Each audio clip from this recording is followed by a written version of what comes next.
चलो good morning everybody. आज આપણે 11મા લેક્ચરની અંદર આગળ જઈએ તો આપણે આગળ 6 દાખલા સુધી કરેલા। હવે આજે આપણે દાખલો 7મો પેજ નંબર 31 ઉપર આગળ જઈએ। बराबर ने दरेक जन टेक्स्ट बुक खोलीने રાખજો। જ્યારે લેક્ચર જો ત્યારે ટેક્સ્ટ બુક સામે ખોલીને રાખજો। બરાબર। હવે રકમ વાંચું છું, તમે પણ જોડે જોડે જોતા જજો। રામ, રહીમ અને ઈસુ એક ભાગીદારની પેઢીના ભાગીદારો છે। તારીખ 1/4/16 ના રોજ તેમની મૂડી અનુક્રમે 60,000, 40,000 અને 50,000 હતી। વર્ષના અંતે નફાની વહેંચણી કર્યા પછી માલુમ પડ્યું કે મૂડી પર 6% લેખે વ્યાજ ગણવાનું રહી ગયું છે। તો ભૂલ સુધારણા નોંધ લખો। બરાબર। તો હવે મૂડી વ્યાજ ગણવાનું રહી ગયું છે એવું આપણને કહે છે। તો આપણે વિચારો કે મૂડી વ્યાજની આપણે બે અસર કરીએ છીએ। કઈ બે અસર કરીએ છીએ? તો એક અસર ફાળવણી ખાતામાં જશે અને બીજી અસર મૂડી ખાતામાં જશે।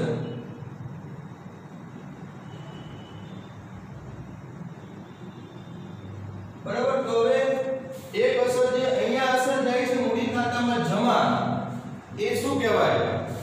તો કે ભાગીદારની આવક છે એટલા રૂપિયાને મળશે। બીજી અસર ફાળવણી ખાતાની ઉધાર, તો એ પેઢી માટે ખર્ચ છે। ભાગીદારને ત્રણેયને વેચવું પડશે, ત્રણેયને ભોગવવું પડશે। એટલે અહીંયા જે તમે લખશો એ ત્રણેય નફા નુકસાનના પ્રમાણમાં ભોગવવું પડશે। તો નફા નુકસાનનું પ્રમાણ કયું આ દાખલામાં આપેલું નથી। બરાબર। તો સરખા ભાગે ત્રણેય નુકસાન વહેંચશે। એટલે એક અસર આવક કહેવાય, બીજી અસર ખર્ચ કહેવાય, પેઢી માટે ખર્ચ। એટલે ભાગીદારોને ત્રણેયને નુકસાન વહેંચાશે, ત્રણેયનો ખર્ચ કહેવાય, ત્રણેયને વહેંચાશે સરખા ભાગે। બરાબર। તો આપણે કેવી રીતે ગણીશું? તો કે ભાગીદારની આવકમાંથી ભાગીદારનો ખર્ચ બાદ કરો, પછી જેટલા રૂપિયા એને વધશે, બરાબર, તો એને આપણે આપશું, જમા કરશું, અને જેટલા રૂપિયા એના ઘટશે તો આપણે એને ઉધાર કરશું, તો એને લાવવા પડશે। બરાબર। તો અહીંયા આપણે જોઈએ કે ત્રણેય પેલા ભાગીદારની આવક, એટલે ત્રણેયનો આપણે આવક કહેવાય, એટલે મૂડી વ્યાજ 6% 6% ગણો એટલે રામની મૂડી કેટલી? તો કે 60,000, 60,000 ના 6% 3600। પછી રહીમમાં 40,000 એના 6% 2400। પછી ઈસુના તો કે 50,000 એના 6% તો કે 3,000। એટલે ત્રણેયને આપણે મૂડી વ્યાજ આપી દીધું। મતલબ અહીંયા જે આપણે કરીએ છીએ 3600, 2400 અને 3,000 આ એની આવક।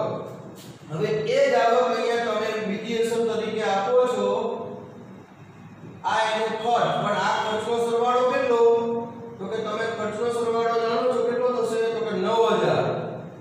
હવે એ 9,000 ને 3,000 નુકસાન ભાગમાં આવશે। તો અહીંયા આપણે શું કર્યું?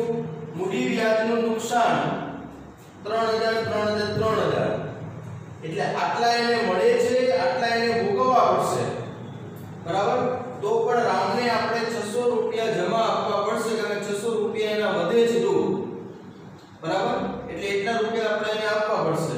અને રહીમમાં જોવા જાવ તો 2400 એને આવક છે, 3,000 નો એનો ખર્ચ છે, એટલે એને 600 રૂપિયા લાવવા પડશે, એટલે એનો માઈનસમાં આવે છે, એટલે ઉધાર થશે। બરાબર। અને ઈસુમાં જોવા જાવ તો 3,000 એની આવક છે, 3,000 ખર્ચ છે, એટલે આવક અને ખર્ચ બંને ઇક્વલ છે, એટલે એને કોઈ લાવવા લઈ જવાની જરૂર નથી। બરાબર। એટલે એનું 0 મળે છે જો, એટલે લાવવા લઈ જવાની જરૂર નથી। એટલે અહીંયા આપણે અસર આપીશું, આમ નોંધ કરવી હોય તો આમ નોંધ થઈ શકે। તો અહીંયા આપણે લખશું ભૂલ સુધારણા નોંધ। એક પ્રકારની ભૂલો જ કહેવાય। હવે આપણે ભૂલ સુધારણા કરીએ છીએ।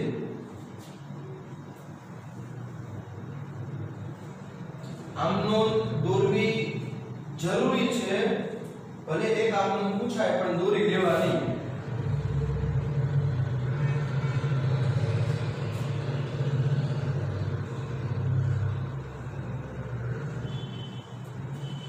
તો રહીમ ખાતે ઉધાર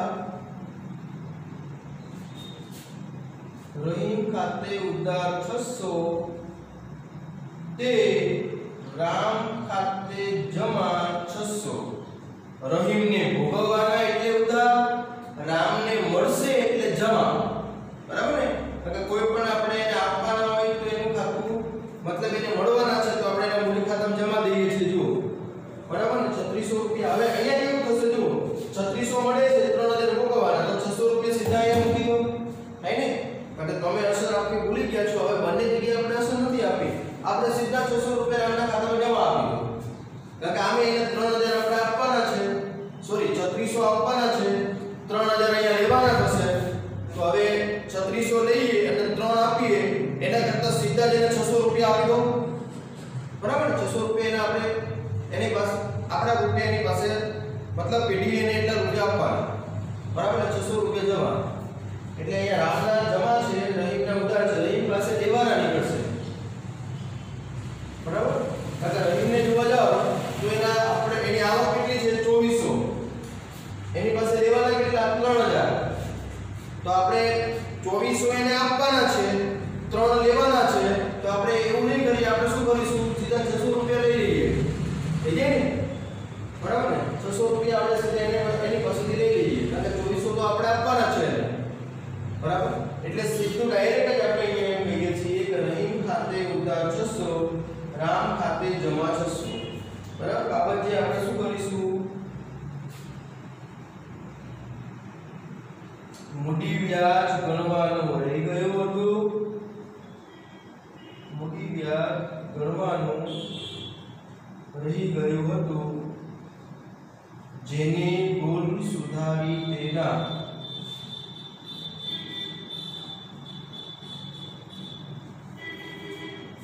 ચાલો રેડી. આવી રીતે તમે 7મો દાખલો કરી શકશો. બરાબર?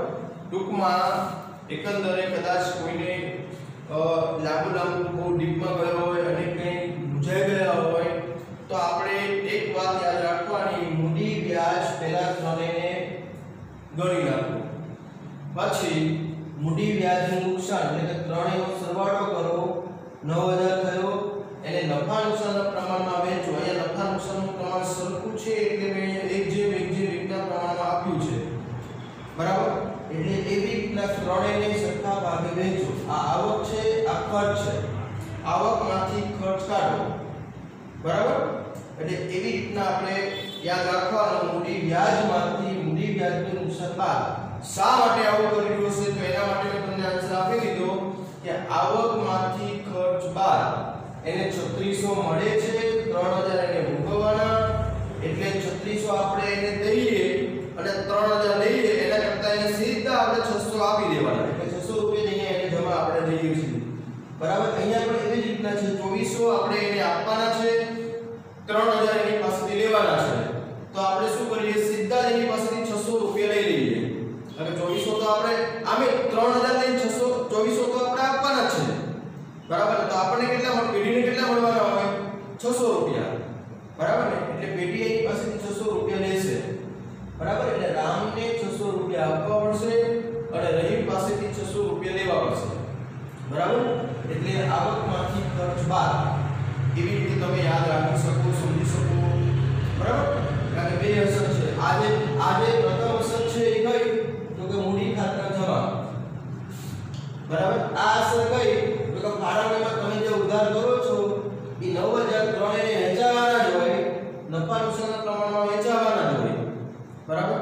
એટલે આ બીજી અસર છે. બરાબર? એટલે અહીંયા આપણને ડાયરેક્ટ મળે છે કે 600 આપણે એને આપવાના અને 600 રહીમ પાસેથી લેવાના. બરાબર?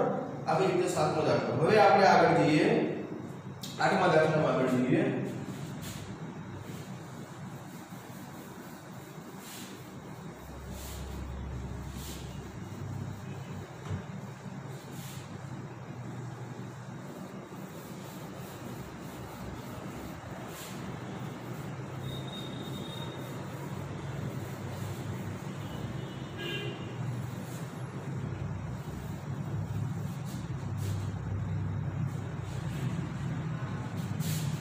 ચલો દાખલો 8મો જો લતા, ગીતા અને પ્રવીણા એક ભાગીદારી પેઢીના ભાગીદારો છે. નફાની વહેંચણી કર્યા પછી માલુમ પડ્યું કે ઉપાડ પર વ્યાજ અનુક્રમે 2700, 1200 અને 1500 ગણવાનું રહી ગયું છે. તો ભૂલ સુધારણા નોંધ લખો. બરાબર. તો હવે અહીંયા આપણને શું કીધું છે? ઉપાડ પર વ્યાજ ગણવાનું રહી ગયું છે. બરાબર. તો હવે તમે વિચારો કે ઉપાડ વ્યાજની બે અસર કઈ બાજુ આવે? તો કે એક અસર તમે વિચારશો કે ઉપાડ વ્યાજ ભાગીદાર માટે ખર્ચ કહેવાય. એટલે અહીંયા મૂડી ખાતાની ઉધાર બાજુ આવશે. લતા, ગીતા, પ્રવીણા મૂડી ખાતાની ઉધાર બાજુ 2700, 1200 અને 1500 આવી રીતે થાય ને. તો બીજી અસર તો કે 2700, 1200 અને 1500 બીજી અસર નનું ફાળવણી ખાતાની જમા બાજુ. બરાબર. તો આવી રીતે બે અસર થાય છે. તો આ ભાગીદાર માટે શું કહેવાય છે? ખર્ચ. આ જે બીજી અસર આપો છે ભાગીદાર માટે તો કે આવક.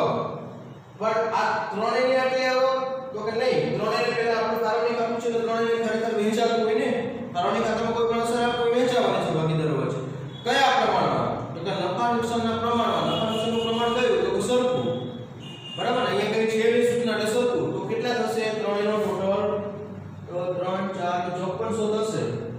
તો 5400 ત્રણેયને વહેંચી દો એટલે 1800 થાય. આ ત્રણેયની આવક છે, આ ત્રણેય માટે ખર્ચ છે. બરાબર ને? કારણ કે પેઢીની આવક છે. પેઢીની આવક એટલે ભાગીદારોને ત્રણેયને આવક તરીકે વહેંચાવાના છે. આ ખર્ચ છે ભાગીદારો માટે. બરાબર. એટલે અહીંયા આપણે શું કરશું? આપણે એક જ નિયમ આવકમાંથી ખર્ચ બાદ કરો. એટલે આ આવક છે, આ ખર્ચ છે, બાદ કરીએ. હવે આપણે દાખલો અહીંયા કરીએ. આ જે તમને અહીંયા ગણતરી આપું છું એ રફ કામ છે, ખાલી સમજાવવા માટે છે. બરાબર. દાખલો હવે આપણે આ બાજુ કરીએ છીએ. એટલે હું અહીંયા લખીશ ઉપાડ વ્યાજની ગણતરીનું કોષ્ટક. ઉપાડ વ્યાજની ગણતરીનું કોષ્ટક.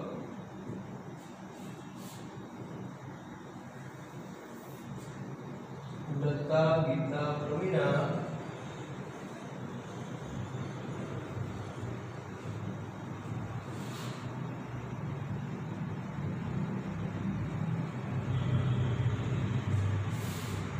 ચાલો આપણે શું કરવાનું? આવકમાંથી ખર્ચ બાદ. તો આ આવક છે એટલે ઉપાડ વ્યાજનો નફો પેઢી માટે આવક કહેવાય. ઉપાડ વ્યાજનો નફો 2700, 1200, 1500 ત્રણેયનો ટોટલ 5400 ને 1:1:1 ના પ્રમાણમાં એટલે 1800 અને 1800 માઈનસ ઉપાડ વ્યાજ ભાગીદાર માટે ખર્ચ કહેવાય ને. ભાગીદારનો ખર્ચ કેટલું છે? એને કેટલું ભોગવવું પડે છે? તો કે 2700, 1200 અને 1500 પર્સનલી રીતે એને એટલું ભોગવવું પડે છે. બરાબર. તો હવે આપણે આવકમાંથી ખર્ચ બાદ કરીએ. માઈનસ આવે તો ઉધાર અને પ્લસ આવે તો જમા. બરાબર. તો 1800 માંથી 2700 જાય એટલે કેટલા મળશે? તો કે -900 આવશે. તો આપણે એનું ખાતું ઉધાર થશે. 1800 માંથી 1200 જાય તો +600 એટલે ગીતાનું ખાતું જમા થશે. 1800 માંથી 1500 એટલે +300 એટલે એનું ખાતું જમા થશે. બરાબર. હવે આપણે આમ નોંધ કરવી હોય કારણ કે આપણે તો ભૂલ સુધારણા નોંધ કરશું ને. તો અહીંયા લતાનું ખાતું ઉધાર કારણ કે એને ભોગવવા પડશે. બરાબર. શા માટે ભોગવવા પડશે? તો કે એને આવક કેટલી થઈ? ઉપાડ વ્યાજની એની આવક કેટલી ગણાય? તો કે એના ભાગમાં 1800 રૂપિયા આવે છે. ત્રણેયને 1800 અહીંયા આપણે વેચતા હોય છે. બરાબર ને? અને લતાની આવક કેટલી? 1800 પણ એના ભાગમાં ખર્ચ કેટલું છે? 2700 એટલે 1800 આપણે 1800 લતાની આવક છે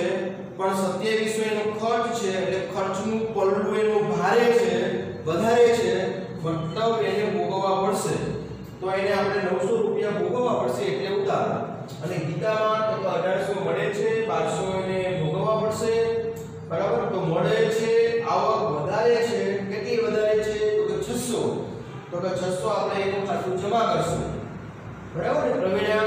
તો કે એને 1800 મળે છે, જો આવક તરીકે એના 1800 એને મળવાના છે, એટલે કે ધનુ ફાળવણી ખાતામાં છે એટલે એને મળશે, બરાબર ને? આવક છે એટલે ત્રણેયને છેલ્લે વેચાવાની છે, આપણે આ બાજુ વેચતા જ હોય છે 1800 રૂપિયા, એટલે 1800 રૂપિયા એને મળશે, પણ ભોગવવાના કેટલા? 1500.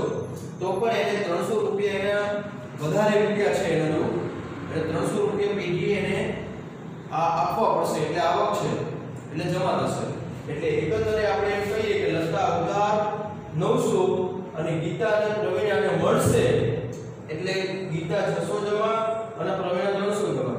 હવે આપણે અહીંયા નીચે આમ દોરીને આપણે મૂકશું, તો કે ભૂલ સુધારણા નોંધ, ભૂલ સુધારણા નોંધ.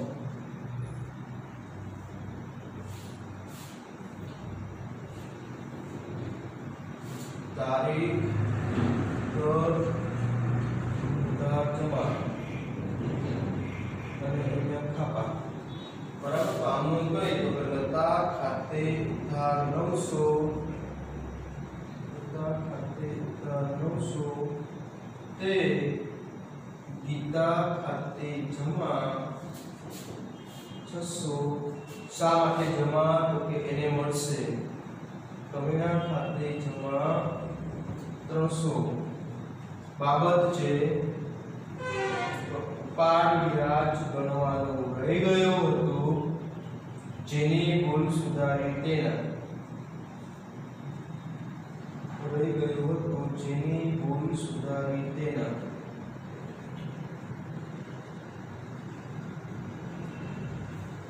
ચાલો આ રીતે આપણે 8મો દાખલો આપણો પૂરો કર્યો.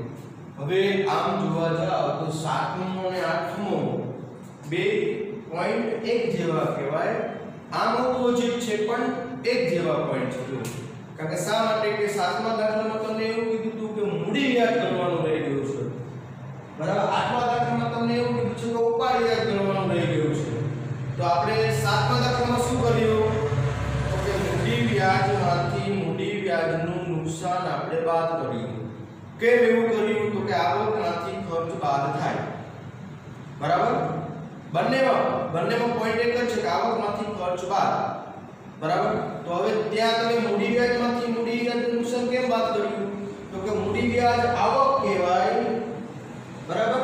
મૂડી વ્યાજનું નુકસાન અહીંયા બીજી અસર તમે અહીં લખો છો એટલે નુકસાન કહેવાય, એટલે આવકમાંથી ખર્ચ જાય એટલે આપણે એક રીતે અસર આપી. અહીંયા આપણે શું કર્યું? તો કે ઉપાડ વ્યાજનો નફો, ઉપાડ વ્યાજ પેઢી માટે આવક છે, નફો કહેવાય, ત્રણેયને વેચાવાનો હોય. કદાચ તમે ત્રણેયની બાકી કાઢશો તો અહીંયા મળશે 5400, 1800 વેચાવાના, બરાબર ને? એટલે ત્રણેયને મળવાના ટૂંકમાં, એટલે ઉપાડ વ્યાજનો નફો ત્રણેયને મળે, આવક કહેવાય. એમાંથી ત્રણેયનો ખર્ચ આપણે બાદ કર્યું, પછી માઈનસ આવે તો ઉધાર અને પ્લસ આવે તો જમા, બરાબર? એટલે યાદ રાખવાનું બંને વિરુદ્ધ સાઈડ ચાલશે, કારણ કે મૂડી વ્યાજ અને ઉપાડ વ્યાજ બંને આમ જુઓ તો વિરુદ્ધ પોઈન્ટ છે. હા, દાખલો એક જેવો કહેવાય કે બંનેમાં વ્યાજ ગણવાનું રહી ગયું છે, બરાબર? ચાલો હવે આપણે 9મા દાખલા તરફ જઈએ.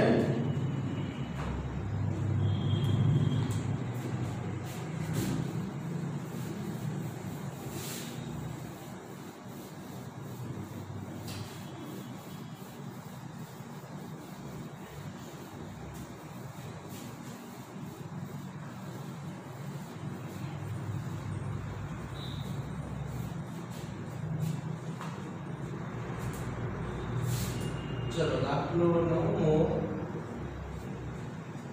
શું કીધું છે? રકમ વાંચજો. મુકેશ, ધવલ અને વિનોદ એક પેઢીના ભાગીદારો છે. તેઓની મૂડીનું પ્રમાણ 4:2:3 છે. મુકેશને નફામાંથી ઓછામાં ઓછા 35000 મળશે જ એવી ખાતરી ધવલ અને વિનોદે આપી છે. પેઢીનો વર્ષનો નફો 90000 થયો હોય તો ભાગીદારો વચ્ચે નફાની વહેંચણી કેવી રીતે કરશો? તો સૌથી પહેલા તમને મૂડીનું પ્રમાણ આપેલું છે. મૂડીનું પ્રમાણ મુકેશ, ધવલ,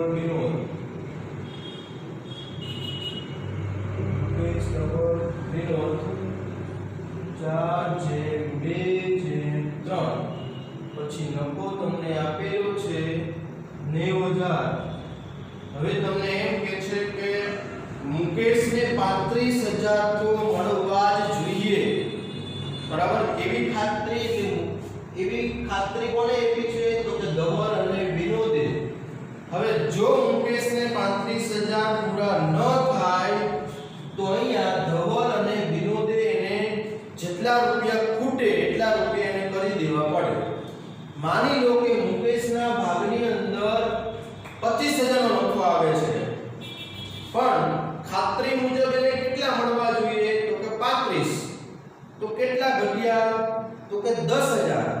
તો 10000 આ બંને લાવવા પડે, એને આપી દેવા પડે. બંને 5,000 રૂપિયા આપવા પડે, અથવા નફાનું પ્રમાણ જે પ્રમાણે હોય એ રીતે આપવા પડે, બરાબર? એટલે હવે આપણે અહીંયા જોઈએ કે ત્રણેય પહેલા તો સૌથી પહેલા આપણે એ જોઈશું કે મુકેશને 35000 થાય છે કે કેમ, કેટલા ખૂટે છે આપણે એ જોઈએ. તો આપણે શું કરીશું? તો કે આ જે નફો છે એને આપણે પહેલા ત્રણેયને વહેંચી દઈએ. તો કેટલો આવશે? તો કે કયા પ્રમાણે વહેંચશો? તો તમે સામાન્ય રીતે એવું વિચારશો કે 4 2 3 આપેલું છે, પણ મેં એટલા માટે અહીંયા લખ્યું છે કે નફાનું પ્રમાણ નથી, એ મૂડીનું પ્રમાણ છે, બરાબર? જેની અહીંયા કોઈ જરૂર નથી, તમને ખાલી ભૂલ કરાવવા માટે જ આપેલું છે, બરાબર? એટલે આપણે આ નફો કયા પ્રમાણમાં વેચવાનો છે? નફા નુકસાનના પ્રમાણમાં. અને જે આપણને આપેલું નથી એટલે અહીંયા સરખું પ્રમાણ ગણાય, બરાબર? એટલે અહીંયા આપણે ત્રણેયને પહેલા નફો આપણે આપી દઈએ. દરેકને મળતો નફો, ચલો મુકેશ બરાબર 90000 ગુણ્યા 1/3 એટલે 30000. શા માટે 1/3? તો કે ત્રણેય સરખા ભાગીદારો છે.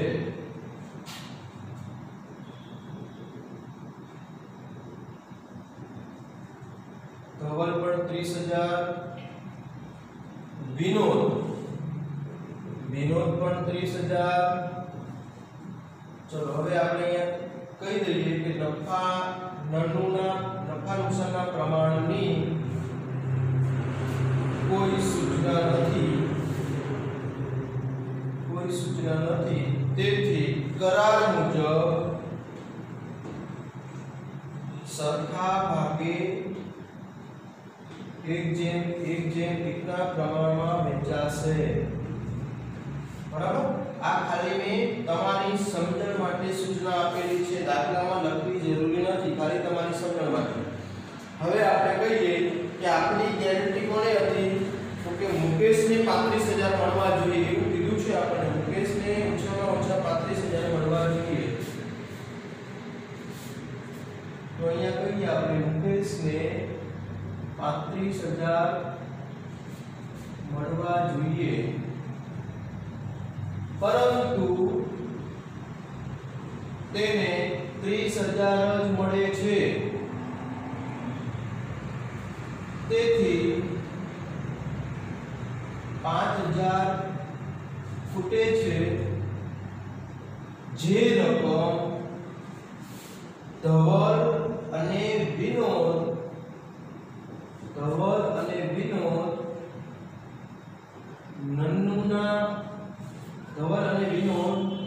1:1 ના પ્રમાણમાં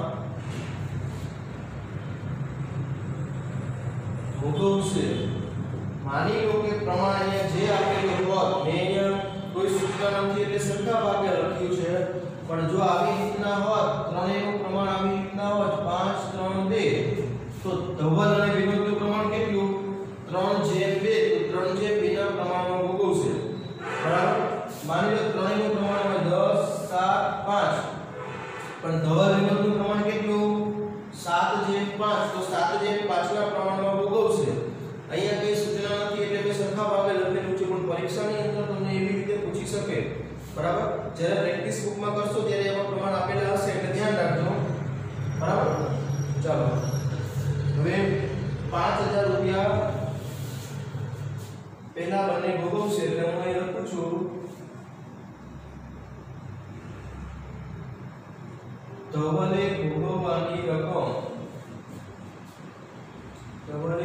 ભોગવવાની રકમ 5000 ગુણ્યા 1/2 એટલે 2500 રૂપિયા થાય. પછી વિનોદે ભોગવવાની રકમ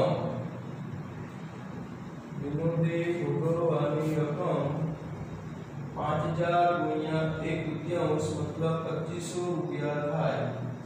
અને હવે આપણે કહીએ કરાર મુજબ મળતો નફો.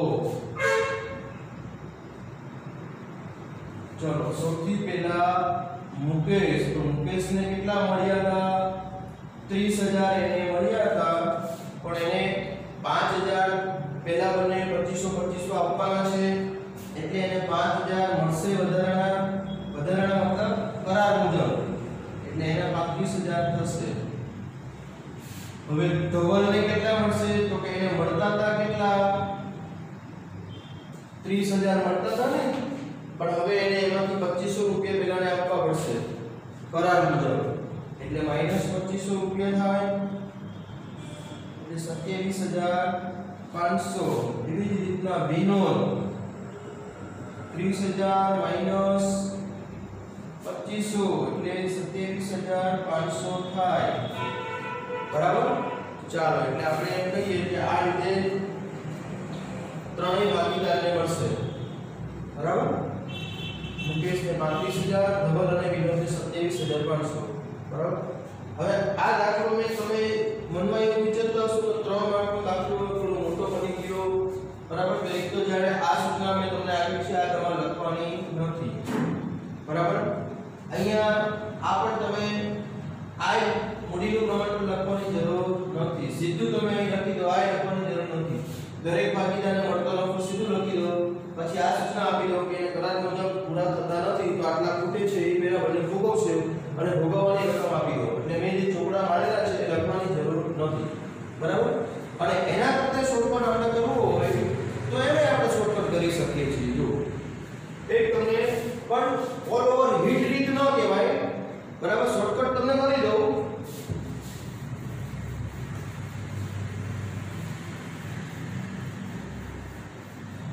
જો કુલ નફો કેટલો હતો? 90000. એમાંથી તમારે આપવાના છે કેટલા પહેલાને? 35000. તો 35000 આપી દો એટલે વધશે કેટલા?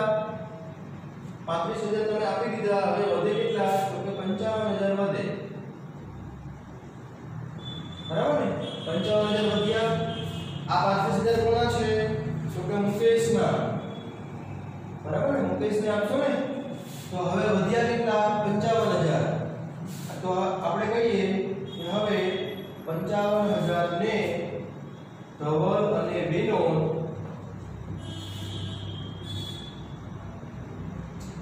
એકના પ્રમાણમાં વહેંચી જશે. બરાબર? એટલે ધવલ બરાબર 55000 ગુણ્યા 1/2 એટલે 27500 આપણને મળે. એવી જ રીતના વિનોદમાં પણ 55000 ગુણ્યા 1/2 એટલે 27500 મળે. તો હવે આપણો જવાબ જે હતો જો કે તમને અહીંયા 35000 મુકેશને મળ્યા, ધવલને 27500, વિનોદને 27500. આપણો જવાબ આવી ગયો. ખાલી આટલો કરવાથી આપણો જવાબ આપણને મળી જાય છે. પણ આ ઓલ ઓવર હિટ રીત ન કહેવાય. એટલા માટે હિટ રીત ન કહેવાય કે કદાચ માની લો કે અહીંયા આપણે મુકેશને સંજોગો વરસાદ એને પહેલા આપણે 30000 મળ્યા હતા, ગેરંટી મુજબ એને 35 મળવા જોઈએ એટલે 5 બંને આપ્યા. બરાબર? 5000 બંને ભેગા થઈને આપ્યા. પણ હવે હું તમને એમ કહું કે જો પહેલાથી જ મુકેશને વધારે મળતા હોત તો તમે એને નફાની વહેંચણી કરી, જ્યારે તમે નફો વહેંચો છો ત્યારે એને માની લો કે 35 ની જગ્યાએ એને 45000 મળતા હોત તો બરાબર ને? તો આ રીત તમારી ખોટી પડે. બરાબર? તમે ગેરંટી કરતા ઓછા નફો એને મળે છે એટલે તમે આવું કરી શકો. પણ પહેલાથી જ વધારે મળતા હોત તો તમારે સીધી વહેંચણી કરવાની છે, બીજું કંઈ કરવાનું નથી. બરાબર? એટલે ક્યારેક તમે જો ન સમજી શકો તો તમારી આ રીત તમારી ખોટી પડી શકે. બરાબર? 30000 એને મળે છે ત્યાં સુધી આ રીત સાચી કહેવાય. પણ 45000 જો એને મળતા હોય પહેલાથી નફાની તમે વહેંચણી કરી ત્યાંથી 45 મળતા હોય તો તમે અહીંયા કેટલા એને આપો છો? 35 આપો. ખરેખર તો એને 45 મળે છે. બરાબર એટલે ખોટું થઈ શકે એટલે શોર્ટકટ બધી જગ્યાએ કામ ન લાગે એટલે હું મારી રીત મુજબ હું થોડું વધારે તમને લેન્થી ચલાવું પણ એ તમને કાયમ માટે હિટ રીત કહેવાય બરાબર ચાલો હવે આપણે આગળ જઈએ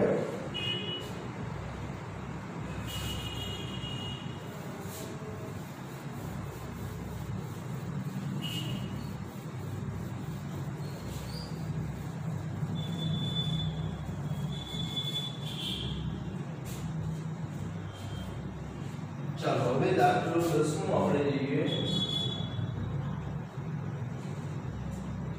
10માની રકમ વાંચું છું રઘુવીરની આખરની મૂડી 80000 છે જેમાં ચાલુ વર્ષના ઉપાડના 12500 અને નફાના 17800 ની અસર આપેલ છે શરૂની મૂડી પર વાર્ષિક 6% ના દરે વ્યાજ કેટલું થાય બરાબર તો અહીંયા આપણને મૂડી પર ખાલી વ્યાજ ગણવાનું છે આપણે બીજું કંઈ જ કરવાનું નથી પણ આપણને અહીંયા આખરની મૂડી આપેલી છે અને વ્યાજ ગણવાનું કહેલું છે શરૂની મૂડી ઉપર જો કે શરૂની મૂડી ઉપર ન ગણવાનું કહેલું હોય તો પણ આપણે શરૂની મૂડી ઉપર જ વ્યાજ આપવાનું હોય કોઈ દિવસ આખરની મૂડી ઉપર વ્યાજ ગણવાનું હોય નહીં બરાબર એટલે આપણે શરૂની મૂડી કેવી રીતે શોધવી તો અહીંયા હું લખું છું શરૂની મૂડી શોધવી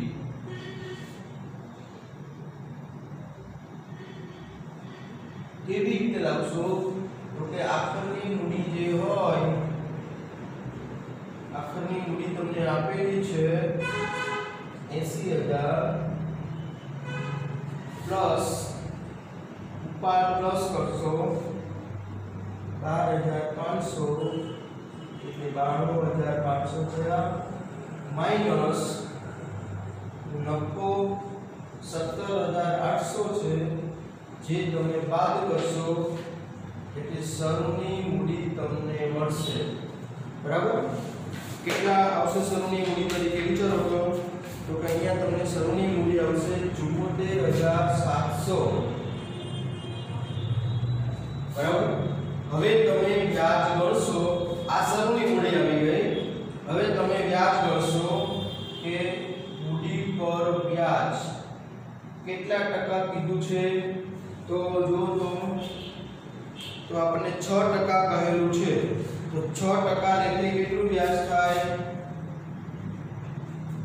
6% લેખે 4482 થશે બરાબર આ તમારો જવાબ બરાબર તમને શરૂની મૂડી પર વ્યાજ ગણવાનું કીધું હતું આપણી પાસે આખરની મૂડી આપેલી હતી તો આપણે શરૂની મૂડી આપણે શોધવી પડે બરાબર એમાં આપણે શું કરીએ તો ઉપાડ પ્લસ નફો બાદ શરૂની મૂડી મળે હા ઘણાને એવું થતું હશે કે લે સર એવું કેમ કર્યું હશે કે ઉપાડ પ્લસ નફો બાદ બરાબર તો એના માટે હું તમને અહીંયા એક ઉદાહરણ આપીશ કે માની લો કે આપણું પાકું સરવાઈ 11મા ધોરણ મુજબ જોવા જાઓ તો હવે હું તમને એમ કહું કે એ વ્યક્તિની મૂડી હતી 50000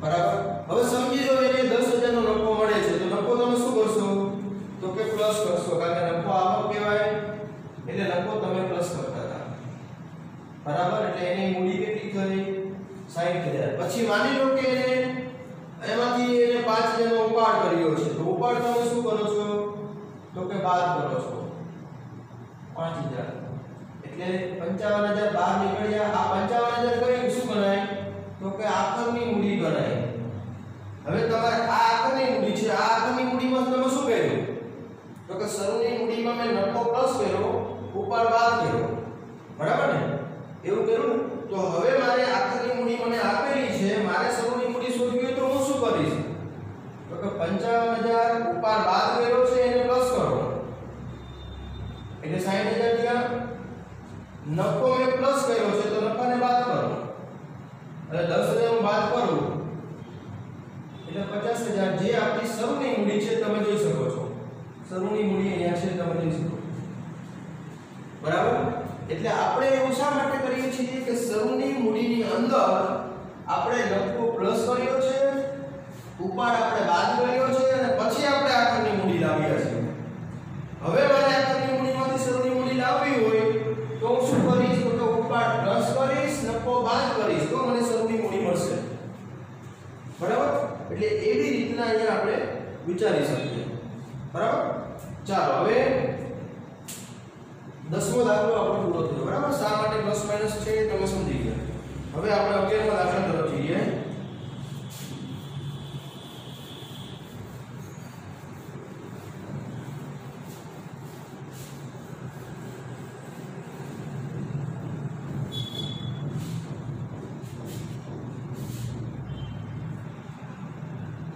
હવે એમાં શું કીધું છે જો A, B અને C સરખા હિસ્સાના ભાગીદાર છે. તેમની કુલ મૂડી 4,50,000 છે. તેમની મૂડીનું પ્રમાણ 1/3/2 છે. મૂડી પર વાર્ષિક 9% ના દરે વ્યાજ ચૂકવે છે. ભાગીદાર C ને મૂડીના વ્યાજ સહિત 73,500 મળ્યા છે.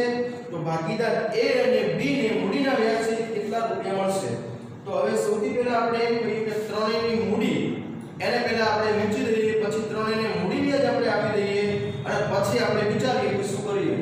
બરાબર. એટલે સૌથી પહેલા હું અહીંયા આપું છું મૂડી વ્યાજની ગણતરીનું પુસ્તક.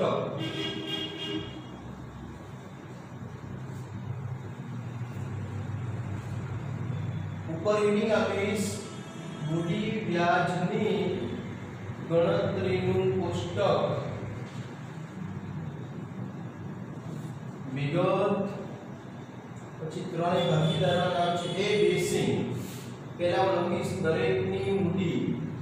તો દરેકની મૂડી કેટલી? તો કે કુલ મૂડી કેટલી છે અહીંયા? તો કે કુલ મૂડી 4,50,000 છે.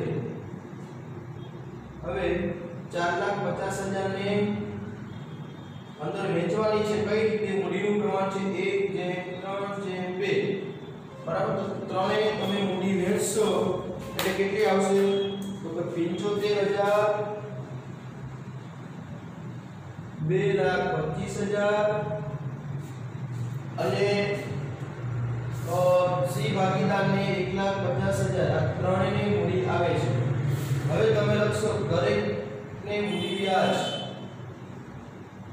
દરેકને મૂડી વ્યાજ આપો. મૂડી વ્યાજ કેટલા ટકા છે? તો કે મૂડી વ્યાજ છે 9%. હવે દરેકને તમે 9% આપો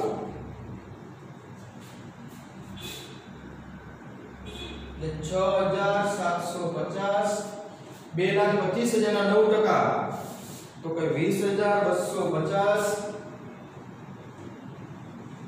પછી C ના 1,50,000 ના 9% તો કે 13,500. બરાબર ને? 13,500. ચલો ત્રણેયને મૂડી વ્યાજ આપણે આપી દીધું. હવે આપણી સૂચના કઈ છે અંદર વાંચો. તો હવે આપણને એમ કીધું છે કે C ભાગીદારને વ્યાજ સહિત 73,500 મળે છે. બરાબર. તો અહીંયા આપણે કહીએ C ભાગીદારને વ્યાજ સહિત 73,500 કેવી રીતે હશે? તો કે એનું વ્યાજ કેટલું છે 73,500 માં? તો કે 13,500 છે. તમે જોઈ શકો છો. તો 13,500 નું વ્યાજ થાય પ્લસ તો બાકીના બીજા શું મળ્યા હશે? 73,500 માં 13,500 નું વ્યાજ હોય તો બાકીના 60,000 કહેવાય ને. તો બાકીના 60,000 શું હશે? તો બાકીના 60,000 જે નફો કહેવાય. બરાબર. તો અહીંયા આપણે એમ કહીએ કે વ્યાજ સહિત 73,500 મળ્યા છે,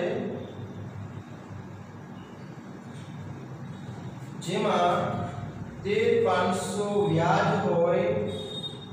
13,500 વ્યાજ છે તો બાકીના 60,000 નો નફો હશે. બરાબર ને? તો હવે C ભાગીદારને 60,000 નો નફો મળ્યો. બરાબર. તો હવે આપણે વિચારીએ કે A અને B ને કેટલા મળતા હશે? ઓકે. C ને જો 60,000 મળે તો A અને B બંનેને 60,000 જ મળવાના હોય. કેમ 60,000 જ? તો કે અહીંયા નફા નુકસાનના પ્રમાણની કોઈ સૂચના દાખલામાં છે નહીં તો સરખા ભાગે કહેવાય. બરાબર. એટલે A ભાગીદારને પણ 60,000 મળશે. તો 60,000 નો નફો અને 750 નું વ્યાજ. બરાબર. એટલે ટોટલ એટલા મળવાના. એવી જ રીતના B ભાગીદારને 60,000 નો નફો અને 20,250 નું નું વ્યાજ એટલે 80 250 એના થયા એટલે એવી રીતના બંને ભાગીદારને વ્યાજ સહિત એટલા મળશે એટલે અહીંયા આપણે સૂચના આપી દઈએ કે સી ભાગીદારને જો 60000 નો નફો મળે 60000 નો નફો મળે તો A અને B ભાગીદારને પણ 60000 નો જ નફો મળે કારણ કે ત્રણે સરખા હિસ્સાના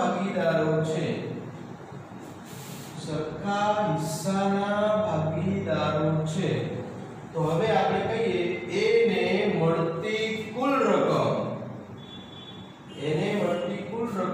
નફો પ્લસ વ્યાજ એટલે 60000 પ્લસ વ્યાજ કેટલું તો કે 6750 એટલે ટોટલ મળશે એને 64750 B ને મળતી કુલ રકમ 60000 પ્લસ વ્યાજ કેટલું છે તો કે 20250 એટલે 80250 થાય બરાબર એટલે આપણો પ્રશ્ન હતો A અને B ને મૂડીના વ્યાજ સહિત કેટલા મળશે તો આ વ્યાજ આ નફો આટલો જ નફો કે C ભાગીદાર ઉપરથી આપણે લાયા અને એની પણ સૂચના આપણે ઉપર લખી દીધી કે C ને 60000 નો નફો મળે તો A અને B ને પણ 60000 નો નફો મળતો હોય બરાબર તો હવે અહીંયા આપણે ટેક્સ્ટ બુક ના બધા જ દાખલા ટૂંકા અહીંયા આપણા પૂરા થશે બરાબર આજે આપણે 7 8 9 10 11 મતલબ 5 દાખલા આપણે 11મા લેક્ચરમાં આપણે કર્યા બરાબર તો હવે આપણે પ્રેક્ટિસ બુક તરફ આગળ જઈશું કે પ્રેક્ટિસ બુક ની અંદર કોઈ ક્વેરી વાળા દાખલા આપણને મળે છે બરાબર આપણે બધા જ દાખલા કરવાના છે અત્યારે આપણે માત્ર ને માત્ર ટેક્સ્ટ બુક પૂરી કરી બરાબર 11 લેક્ચરની અંદર મેં તમને ટેક્સ્ટ બુક જ ચલાવી તો હવે આપણે પ્રેક્ટિસ બુકના ટૂંકા દાખલા તરફ જોઈએ મોટા દાખલા તમે કરી નાખ્યા હશે મોટા દાખલા આપણે આ ચેપ્ટરમાંથી મોટો દાખલો એક પણ પૂછાવાનો નથી એટલે તમારે સૌથી વધારે ફોકસ ટૂંકા દાખલા ઉપર જ કરવાનું છે બરાબર એટલે ટૂંકા દાખલા આપણે પ્રેક્ટિસ બુકના બધા જ દાખલા આપણે કરીશું એમાંથી જે મને એવું લાગે કે જે અઘરા દાખલા છે એવા જ બોર્ડ ઉપર મૂકીશ નવા દાખલા છે એવા જ મૂકીશ બાકી તમે પ્રેક્ટિસ કરજો જાતે ન સમજે તો પછી મને કહેજો બરાબર અત્યારે મને એમ થાય કે મારે આ ચલાવવા જેવા છે એવા દાખલા હું બોર્ડ ઉપર ચલાવીશ બરાબર આગળના લેક્ચરમાં હું ટૂંકા દાખલા બધા જ તમને ક્વેરી વાળા કરાવીશ ચલો આજનો લેક્ચર આપણે અહીંયા રાખીએ છીએ